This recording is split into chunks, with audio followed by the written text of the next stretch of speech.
Sorry about the end of that last video there, but sometimes my recording software just has a mind of its own and it just likes to fuck with me from time to time. But speaking of fucking with you from time to time, let's go abroad, shall we? We've been focusing a lot about, in the previous two videos, the United States government's just fucking around with everybody. How about we head across the pond before we come back to Canada, where I guess it'll probably be coming over to us here in Canada and in the United States as well. Facial recognition vaccine passports being developed by British tech firms.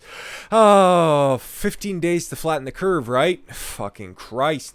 Tech firms funded by British government are developing facial recognition systems that could be used by private businesses such as pubs as coronavirus vaccine passports. My private business, they can do whatever they want. Those fucking morons. Are you kidding me?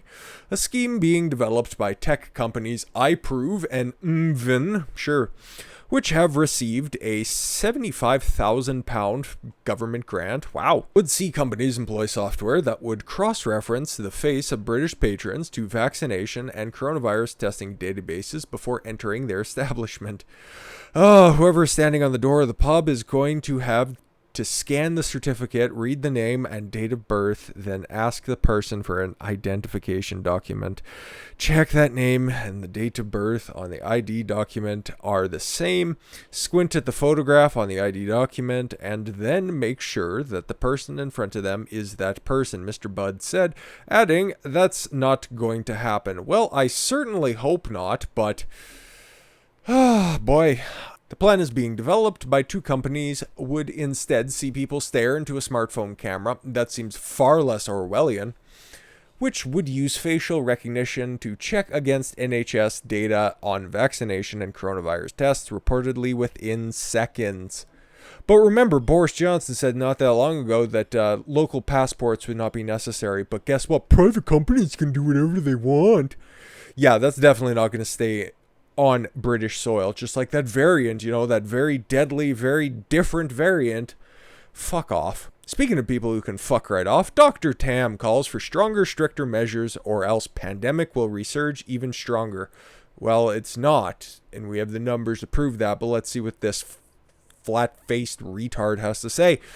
Canada's chief public health officer, the only person I despise more than Anthony Fauci, is our very own Dr. Theresa Tam, and Deputy Chief Public Health Officer Dr. Howard Najou held a press conference to reveal the most recent COVID-19 modeling, with Canada's top doctor laying grim news for those ready to move on from the pandemic. Yeah, they don't actually have the numbers or anything that would make you scared or should make you scared. I don't know, unless you're just looking to be terrified by everything around you. And, they just don't fucking pan out. Like, we should be cowering in fear with this any longer. If we ease measures too soon before enough people are vaccinated, the epidemic will resurge even stronger. Wait a minute, isn't it a pandemic? I thought it was always a pandemic, but she's calling it an epidemic. See, they can't even get their fucking false labels right. At this point, the numbers don't add up to being a pandemic. They don't add up to be an epidemic. They just add up to being a way to put the boot further through your neck at this point. It's not even just choking you off. This is crushing your windpipe. Tam noted that variants were of high concern, with more contagious variants making up the majority of future spread. Okay, well, let's see. Even here in Canada, right?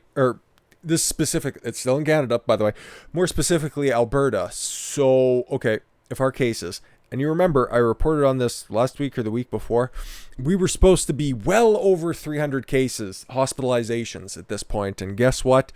Yeah, we'd have to continue to lock down, even though we're supposed to be moving into stage 3, which I don't know why we're doing this stuff, but regardless, we wanted to make sure that our socialized healthcare system doesn't get too far overwhelmed. And as we can see, at the end of the week, guess where our hospitalizations are? Last time I checked, 283 people in the entire province. Are hospitalized. 25 in Calgary with a population over 1 million. Edmonton zone, yes, if you look at the greater Edmonton zone as well, they're well over 1 million. 18 people are there. The north zone where I am, 6 people are in hospital. 6. This is why we're still in stage 3. These aren't old numbers. These are brand new numbers as of yesterday. I'm sure that they probably are holding a press conference, or maybe they're a little updated, and we'll get the March 27th numbers tomorrow. But as you can see here, active cases in the entire province, 7,300. 7,300. What are we doing?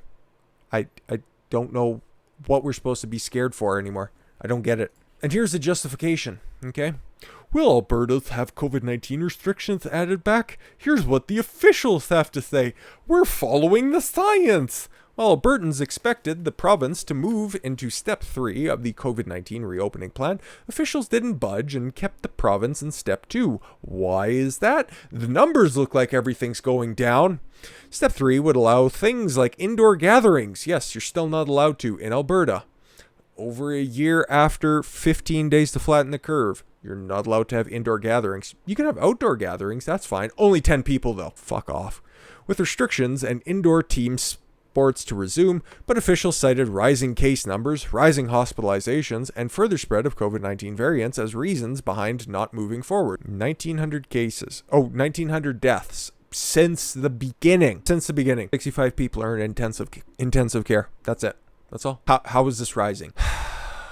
So if staying here doesn't curb the spread, what the point or restrictions lifted when moving from step 1 to step 2 will be put back into place. Officials haven't really given Albertans an answer this week. Nope, they just keep hiding from it, and they keep imposing more and more restrictions.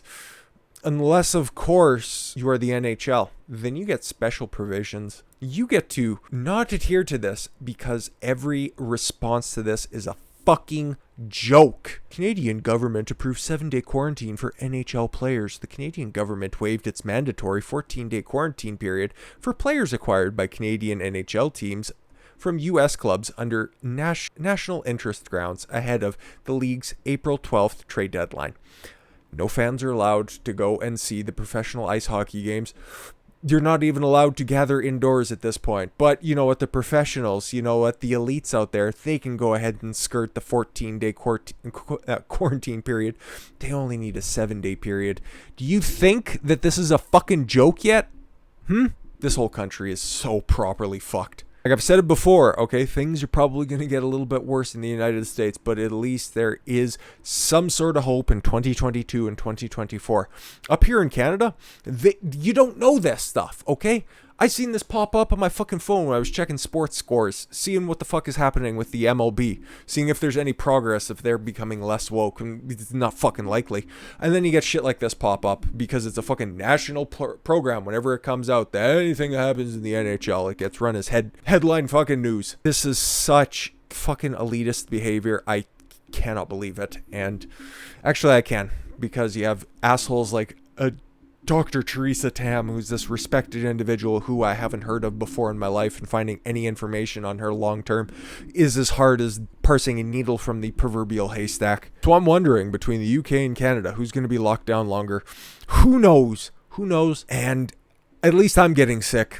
I know the eastern half of the country thinks that this is all hunky-dory and this is, just the way that you need to do it. We're in this together. Just wear your mask at home. Don't go outside. Just be scared forever. Fuck Canada. I'm so sick of this place. Sorry we couldn't end on a more of an up note, but hey, at least my camera and my microphone are working throughout the entire video. That's a plus. You don't have to stare at a static screen. I do apologize for that, but I really liked that video, so I didn't want to have to re-record it.